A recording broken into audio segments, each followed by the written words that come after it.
वहीं पे मुझसे ये क्वेश्चन टैग किए गए थे मॉडरेटर्स की तरफ से कि स्ट्रॉबेरी मिल्क शेक क्या इफेक्टिव है हेल्थ के लिए, या इससे इंडाइजेशन प्रॉब्लम्स तो नहीं होती है, पेट में जो है वो कुछ दही जैसा तो नहीं जम जाता है। तो आज मैं इनकी सारी क्यूरीज के आंसर्स के साथ आई हूँ और ये वीडियोस बनाने का मकसद यही है कि एक वीडियो सर्कुलेट हो रही है। मैंने वो वीडियो देखी नहीं है, लेकिन एक क्लिप उसका देखा था जहाँ पे वो एक्सप्लेन कर रहे थे कि किस तरीके से लेमन को मिल्क में डालने से या किस तरीके से स्ट्रॉबेरी मेलन्स को मिल्क में डालने से जो है वो एक कर्डलेस आ जाती है, यानी कि दही बन जाता है और पेट में जाके आपके दही बनता है। मैं इसको एक्सप्लेन आपको करूंगी कि किस तरीके से वो इसको एक्सप्लेन कर रहे हैं। सबसे पहले वो जो अपनी थ्योरी दे रहे हैं वो एक एलोपैथिक थ्योरी है। मैं एलोपैथिक स्पेशलाइज्ड सर्टिफाइड डॉक्टर भी हूँ डायबिटिक मेलाइटिस में। मुझे पता है कि एलोपैथिक स्टेटमेंट और जो साइंटिफिकली स्टेटमेंट्स होती है, जिसको हम रिसर्च स्टेटमेंट या न्यूट्रिशनल बेस्ड स्टेटमेंट भी कहते हैं, वो डिफरेंट होती है। एलोपैथिक पर्पस की जो स्टेटमेंट्स होती हैं वो रिलाय करती हैं इंसान की कूलिंग और heating effect of the body, यानी कि इंसान के अंदर उसकी कुव्वत मदादियत के ऊपर वो डिपेंड करती है कि किस तरीके से इंसान का इम्यून सिस्टम वीक पड़ता है दूध लेने से या कुछ ऐसे फल खाने से। वो लोग जो एलोपैथिक डॉक्टर्स होते हैं वो नॉर्मल बॉडी के कूलिंग और हीटिंग इफेक्ट पे बात करते हैं। मैं आपको जो अभी पॉइंट्स दूंगी, जो आपको सजेशंस दूंगी, वो न्यूट्रिशनल बेस्ड होंगे, एविडेंस बेस्ड होंगे और आप उसके ऊपर रिलाई कर सकते हैं, उससे कोई आपको नुकसानात नहीं होंगे। फर्स्ट ऑफ ऑल, इस थ्योरी को हम एलोपैथिक थ्योरी कहते हैं और जो डॉक्टर्स का यहाँ पे स्टेटमेंट देना है या जो वो स्टेटमेंट दे रहे हैं वो बेसिकली इंडियन लैंग्वेज में उसको या हकीमी जबान में ओझा कहते हैं।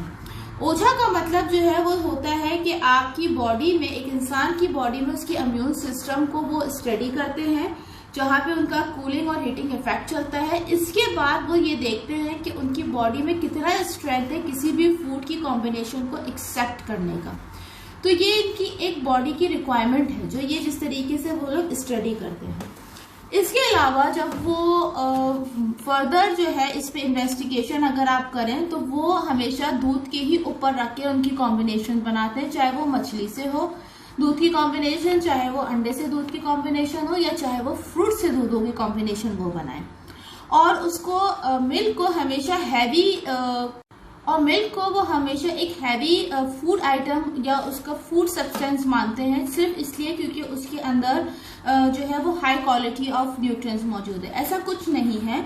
मिल्क अपनी न्यूट्रिएंट्स पे हाई है अपनी कैलोरीज की वजह से। गाय का दूध जो है उसके अंदर आपको प्रोटीन, आपको कैल्शियम, आपको विटामिन्स मिलते हैं, जिसकी वजह से वो एक कंप्लीट फूड ग्रुप्स में आता है। और जो ये रिकमेंडेशन है कि आप 1 से 2 ग्लास उसको इजीली कंज्यूम कर सकते हैं। इसके अलावा इनको ये भी सजेशन देते हैं कि कुछ ऐसे स्पाइसेस हैं जिसमें हम ये कह लें कि हल्दी है या छोटी दालचीनी है, जिसको हम ग्रीक कार्डमन भी कहते हैं, ये अगर दूध में मिलाया जाए तो ये इजीली डाइजेस्ट हो जाता है। इनकी कॉम्पोनेंट्स इनके अंदर मौजूद होते हैं। हल्दी का दूध बहुत मुफीद होता है, सेहतमंद होता है, एंटी इन्फ्लेमेटरी एंटी प्रॉपर्टीज में होता है। इसके अंदर जो कंपोनेंट्स मिलते हैं वो एंटी कैंसर से, एक्नी प्रॉब्लम्स है, किसी को डाइजेशन प्रॉब्लम्स है, स्लीपिंग प्रॉब्लम्स है, वो टर्मिनेट जो है मिल्क ले सकता है 1 glass at night before going to the bed, सोने से पहले। इसी तरीके से कार्डमन का चाहे आप वो पाउडर यूज करें या आप वो जो है वो कार्डमन जो छोटी इलायची होती है, हरी छोटी इलायची, उसका आप इस्तेमाल करें दूध में, तो वो भी आपको डाइजेशन में प्रॉब्लम्स नहीं देती हैं, डाइजेस्ट हो जाता है। ये कॉम्पलेबिलिटी के ऊपर है। अच्छा, जो रिकमेंडेशंस दी गई हैं एलोपैथिक स्टेटमेंट पे कि सबसे पहले दूध को आप नहीं मिलाएं किसी भी सोर बटर मिल्क से। बटर मिल्क बनाया जाता है और उसको दूध को जो है वो फट के बनाते हैं इसको, तो इसका जो मिक्सचर है वो जब आप पियेंगे तो आपके पेट में जाके दही बन जाएगा। ऐसा नहीं है, क्योंकि जो बटर मिल्क है, बटर मिल्क खुद एक दूध को फट के बनता है, जिसकी वजह से उसकी कटलिंग जो है, अगर आप उसको लस्सी में भी देखें तो उसको लस्सी में भी इस्तेमाल करते हैं। डिफरेंट रिलीजन के, डिफरेंट नेशन के, डिफरेंट नेशनलिटी के लोग इसको इस तरीके से इस्तेमाल करते हैं, तो इसमें डाइजेशन प्रॉब्लम नहीं होती। तो फर्स्ट नेक्स्ट थिंग कि दूध को कभी भी गोश्त के साथ मत खाएं। अगर आप खाएंगे तो आपको डाइजेशन प्रॉब्लम होगी। ये स्टेटमेंट भी फॉल्स स्टेटमेंट है, इसलिए ये जितनी मैं आपको स्टेटमेंट्स बता रही हूँ ये आयुर्वेदिक स्टेटमेंट्स हैं और इनको मैं फॉल्स या ट्रू में ही आपको एक्सप्लेन कर रही हूँ।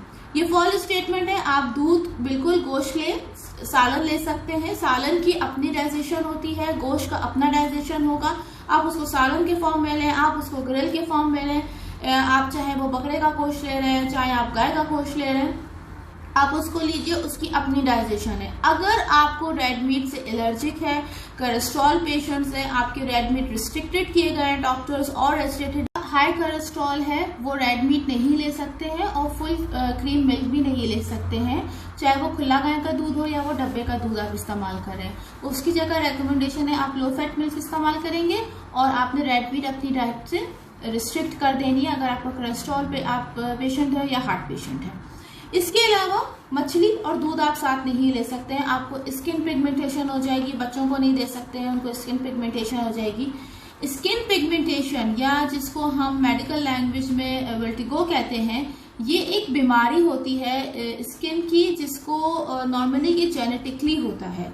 हार्मोन्स की इम्बैलेंसिंग की वजह से, डिसऑर्डर्स की वजह से ये प्रॉब्लम्स राइज होती हैं, जिसकी वजह से ये होता है। मछली और दूध, क्योंकि आयुर्वेदिक पॉइंट ऑफ व्यू में इसको इसलिए मना करते हैं क्योंकि मछली और जो दूध है वो दोनों जो है प्रोटीन बेस्ड है और अगर प्रोटीन ज़्यादा बॉडी में जाएगा तो वो डाइजेस्ट नहीं हो सकता।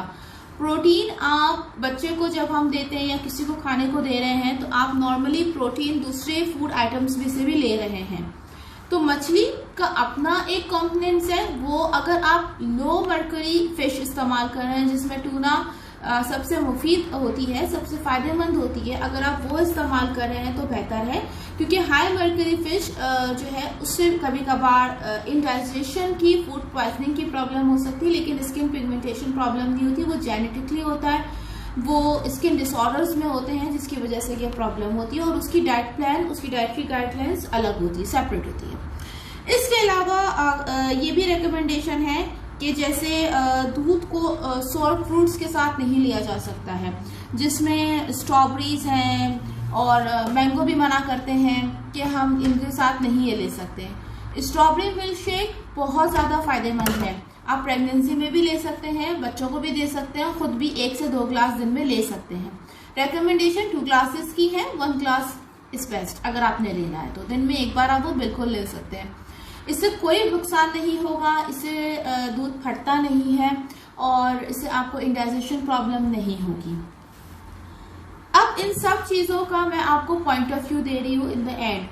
अगर किसी को लैक्टोज इंटॉलरेंसी है और उसको दूध हजम नहीं होता या कम मिल्क प्रोटीन एलर्जिक है, चाहे वो बच्चा है या बड़ा है, अगर उसको ये प्रॉब्लम हो रही है, उसको डायरिया है, उसको नहीं दूध हजम हो रहा, देन डेफिनेटली उसको कोई भी फ्रूट जूस या फ्रूट मिल्क शेक्स नहीं हजम होगा।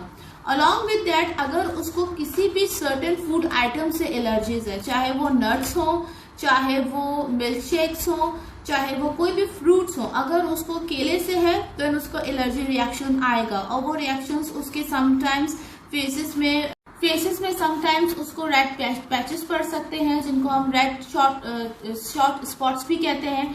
इसके अलावा उसको कुछ को एलर्जीज होती हैं तो उनको चॉकिंग प्रॉब्लम हो जाती है, यानी कि उनको सांस लेने में मसला होता है। इसके अलावा डायरिया का मसला हो जाता है कि उनको लूज मोशंस होने लगते हैं, वाटरी। तो ये सारी symptoms, signs and symptoms lactose intolerancy की है। आज का मतलब आपको गाय का फुल क्रीम मिल्क या गाय का दूध हजम नहीं हो रहा है, या आपको या बच्चे को कम मिल्क प्रोटीन भी हो सकती है, ये बच्चों में देखा जाता है, ये बहुत कॉमन है बच्चों में। अगर आपको किसी फ्रूट से एलर्जिक है तो फ्रूट से एलर्जिक ऑब्वियसली उसका मतलब ये है कि आपको स्किन रैशेस होंगे, आपको सांस का मसला होगा, आपको इंडाइजेशन प्रॉब्लम्स होगी, तो फिर आपने वो सर्टेन फूड आइटम्स अपनी डाइट से एलिमिनेट करना है। Combination of fruits and milk, उनकी न्यूट्रिएंट लेवल हाई होते हैं। विटामिन सी में vitamins, minerals, antioxidant, anti properties, anti inflammatories, बहुत सारी चीज़ों में वो मुफीद होते हैं, आप उनको ले सकते हैं। वो आपकी कैंसर से प्रिवेंशन में हेल्प करते हैं, वो आपकी हेयर ग्रोथ में हेल्प करते हैं, वो आपकी बैलेंस डाइट्स पे हेल्प करते हैं। They have numbers of beneficial effects on the health. तो इसमें कोई प्रॉब्लम नहीं है, आप बिल्कुल इसको अपनी डाइट पे रखें और इसको 1 से 2 ग्लास आप ले सकते हैं। जो डायबिटिक पेशेंट्स हैं, जो इनिशियल या क्रॉनिक डिसऑर्डर के साथ हैं, वो किसी डाइटिशियन के साथ, रजिस्ट्रेटेड डाइटिशियन के साथ कंसल्टेशन लें डॉक्टर से, उसके बाद वो अपने मिल्क शेक्स अपनी डाइट पे रख सकते हैं। Thank you.